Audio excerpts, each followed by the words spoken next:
എൻ്റെ ജിക്സർ രസവുമൊത്തുള്ള ജീവിതം തുടങ്ങിയിട്ട് ഏകദേശം 5-10 വർഷം കഴിഞ്ഞു.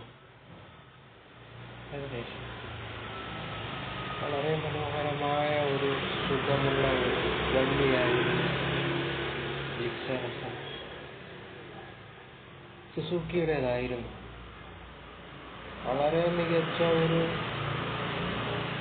ആക്സിലറേഷൻ, അതായത് നമ്മൾ വെള്ളത്തിൽ നീന്തുന്നത് പോലെയുള്ള ഒരു എഫക്റ്റ്, ഒരു ഫീൽ, തടി ഒഴുകും പോലെയുള്ള ഒരു എഫക്റ്റ്, അങ്ങനെയൊക്കെ എനിക്ക് ഫീൽ ചെയ്തിട്ടുണ്ടായിരുന്നു ഓടിക്കുന്ന സമയത്ത്. തൂവൽ കാറ്റിലൂടെ ഇങ്ങനെ പറന്ന് പോകും പോലെയുള്ള ഒരു effect.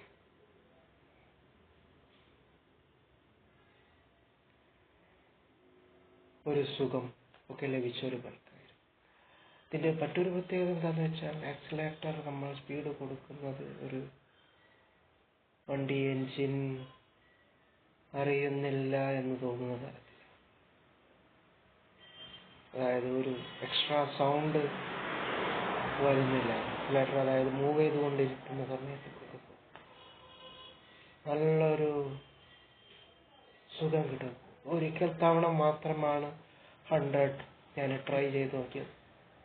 Don't try this 100 speed, it's very dangerous ആണ്. ഒരേ ഒരു തവണ ട്രൈ ചെയ്തു, 100-ൽ എത്തിച്ചു, പിന്നെ സ്ലോ ആക്കി. വെരി ഡേഞ്ചറസ്, കാരണം നമുക്ക് കൺട്രോൾ ചെയ്യാൻ വളരെ ബുദ്ധിമുട്ടാണ്. നല്ല സ്പീഡ് കൂട്ടിക്കഴിഞ്ഞാൽ കൺട്രോൾ ചെയ്യാൻ വളരെ ബുദ്ധിമുട്ടാണ്, വളരെ പ്രശ്നങ്ങളും ഉണ്ടാകും. ഒരു ഹോഴ്സ് പവർ എന്ന് പറയുമ്പോൾ വളരെ മികച്ചൊരു ഹോഴ്സ് പവറാണ് എനിക്ക് കിട്ടിയത്. വണ്ടി നല്ല സുഖമാണ്.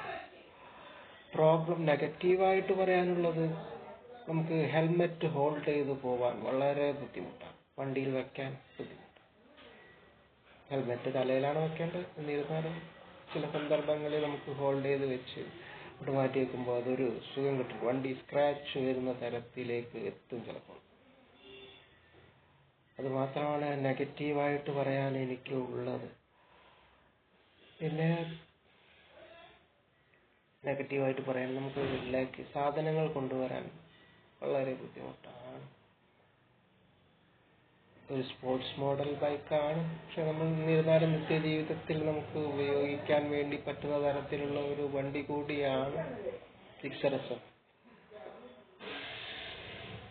ഇപ്പോൾ 250 ഒക്കെ ഇറങ്ങിയിട്ടുണ്ട്. 250 വളരെ മികച്ചതാണെന്നാണ് തോന്നുന്നത്. 250 ഒക്കെ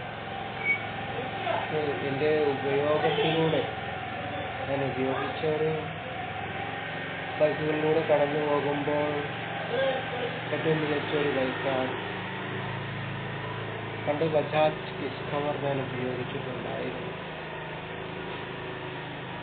ഡിസ്കവർ നല്ലൊരു ബൈക്കാണ്. ഫ്യൂൽ എഫിഷ്യൻസി നല്ല അതുപോലെ എനിക്ക് കിട്ടിയിട്ടുണ്ടായിരുന്നു, പക്ഷെ അത്ര അങ്ങോട്ട് പോരാന്നിരുന്നാലും ഫ്യൂൽ എഫിഷ്യൻസി CT100 ആണ് ഏറ്റവും കൂടുതൽ. CT100 ബജാജിന്റെ തന്നെ, TVSന്റെ വിക്ടർ, അങ്ങനെയുള്ള വണ്ടികളുടെ ഫ്യൂൽ എഫിഷ്യൻസി വളരെ മികച്ചതാണ്. 1 ലിറ്ററിൽ 100 കിലോമീറ്റർ വരെ നമുക്ക് ലഭിക്കും. വളരെ നല്ലതാണ്. എല്ലാവർക്കും സൈക്കിൾ പോലെ കൊണ്ട് നടക്കാനാണ് കൂടുതൽ ഇഷ്ടം. കാരണം ടയർ മാത്രം അടിച്ചാൽ മതിയല്ലോ സൈക്കിളിനെ സംബന്ധിച്ചിടത്തോളം. അങ്ങനെ കൊണ്ട് നടക്കുന്ന കൂട്ടരാണ് ഒട്ടുമിക്ക ആൾക്കാർക്കും ഇഷ്ടമാണ്. വണ്ടി അങ്ങനെ കൊണ്ട് നടക്കാനാണ് ഏറ്റവും കൂടുതൽ ആൾക്കാർ ഇഷ്ടപ്പെടുന്നത്. പറഞ്ഞു വരുന്നത് SF-ന്റെ ചൈത്രയാത്രയാണ്, ജിക്സർ SF-ന്റെ. ഞാൻ അവനെന്നാണ് വിളിക്കാറുള്ളത്. അവൻ മികച്ചൊരു റൈഡറാണ്. അവനെ കൊണ്ട് ജോലി എടുപ്പിച്ച് ഞാൻ സമ്പാദിച്ചു. വളരെ മികച്ച രീതിയിൽ തന്നെ അവൻ എനിക്ക് ഒരുപാട് കാശ് തന്നു. ജോലി എടുപ്പിച്ച് ഞാൻ അവനെ കൊണ്ട് ജോലി എടുപ്പിച്ച് കാശ് തന്നു. പക്ഷെ കുറച്ച് പ്രോബ്ലങ്ങൾ ഇപ്പോൾ വന്നിട്ടുണ്ട്. എന്നിരുന്നാലും നല്ലൊരു കണ്ടീഷൻ തന്നെയാണ് എന്ന് വേണമെങ്കിൽ പറയാം. എന്നിരുന്നാലും ബൈക്ക് നമുക്ക് മഴയുള്ള സമയങ്ങളിൽ ഉപയോഗിക്കുക വളരെ ബുദ്ധിമുട്ട്. റെയിൻകോട്ട് ഉണ്ടെങ്കിൽ 2 വീലറാണ്, 2 വീലേ വരുന്നുള്ളൂ. 4 വീലർ ഏറ്റവും ബെസ്റ്റ് എന്നേ ഞാൻ പറയുകയുള്ളൂ എല്ലാവരും. കാരണം അപകട സാധ്യത വളരെ കുറവാണ്. ബാലൻസ് ചെയ്ത് അവിടെ നിർത്താം നമുക്ക്. 2 വീലർ അങ്ങനെ ബാലൻസ് ചെയ്ത് നിർത്താൻ പ്രയാസമാണ്. 4 വീലർ ആകുമ്പോൾ നമുക്ക് ഈസിയാണ് ഹാൻഡിൽ. ഞാൻ പ്രിഫർ ചെയ്യുക Maruti 800, Alto 800 is very good കാറാണ്. 2 വീലർ ഉപയോഗിക്കുന്നവർക്ക് ഏറ്റവും അനുയോജ്യമായത്. സുസുക്കിയുടെ തന്നെ നല്ലൊരു സൗണ്ട്, നല്ലൊരു ക്വാളിറ്റി ഉള്ളൊരു സൗണ്ടാണ്, ഭംഗിയുള്ളൊരു, അതായത് അധികം സൗണ്ടും ഇല്ല, വാഹനം നല്ല ചെർക്കിംഗ് ഒന്നും ഇല്ലാണ്ട്, ഒച്ച ഇല്ലാണ്ട് ഇങ്ങനെ പോകും. നല്ല ഭംഗിയുള്ള ഇലക്ട്രിക് കാറുകൾ ഒരുപാടുണ്ടെങ്കിലും എന്നാലും ഒരു പ്രത്യേക സുഖമുള്ള പോകുന്നത്. എൻ്റെ അടുത്തൊരു കാർ ഉണ്ടായിരുന്നു, 800 ഉണ്ടായിരുന്നു. ഞാനത് വിറ്റു. സ്ഥലപരിമിതി മൂലമാണ്, സ്ഥലപരിമിതി മൂലം ഞാൻ ഒഴിവാക്കിയതായിരുന്നു. കാരണം കുറച്ച് ബുദ്ധിമുട്ട് വന്നു, വണ്ടി വെക്കാൻ സ്ഥലമില്ലാണ്ടായി, വാഹനം വെക്കാൻ സ്ഥലമില്ല. അങ്ങനെ വിറ്റു മനസ്സിലാക്കുന്നത്. പക്ഷെ എന്നിരുന്നാലും ഞാൻ പറയുക, വാഹനം വാങ്ങിക്കുന്ന സമയത്ത് 4 വീലർ വാങ്ങിക്കാനാണ്. ബൈക്ക് ഇത്തിരി ഡേഞ്ചറുമാണ്. അത് സിനിമയിൽ പറഞ്ഞതുപോലെ ബൈക്ക് ഇത്തിരി ഡേഞ്ചറാണ്. കാരണം 2 വീലയുള്ളൂ.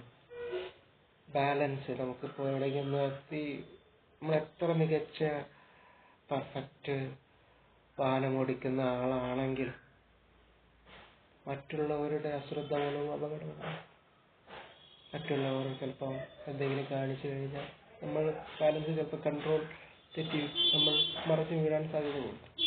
നമ്മൾ ഏറ്റവും മികച്ച ഡ്രൈവറാണെന്ന് സ്വയം അംഗീകരിച്ച് പോകുന്ന സമയങ്ങളിലും അങ്ങനെ സംഭവിക്കാം, അപകടങ്ങൾ സംഭവിക്കാം.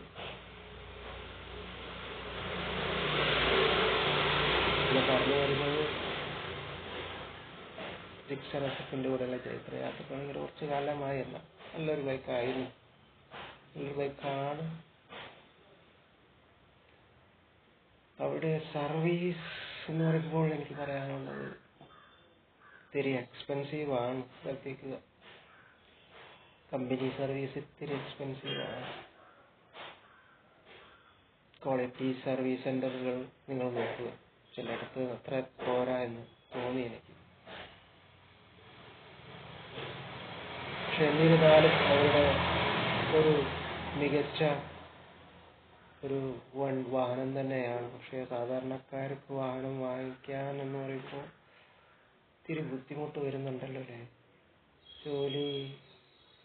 ജോലിയിൽ ശമ്പളം, നമ്മൾ ഒരുപാട് നല്ല ശമ്പളമുള്ള ജോലിയിൽ ഒരുപാട് നേരം ബുദ്ധിമുട്ട് വരുന്ന തരത്തിലാണ് പൊതുവെ നമ്മൾ പാവം അട്രാക്റ്റഡ് ആയിട്ട് ചെല്ലും.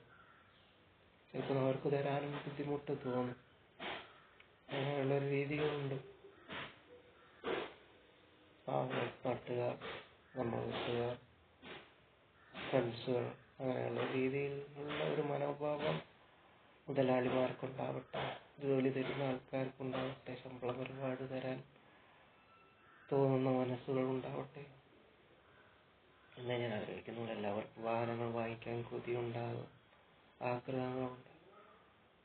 എല്ലാവരുടെ കയ്യിൽ ഒരുപാട് കാശും ഉണ്ടാകും. അത്രയും നന്ദി, നമസ്കാരം.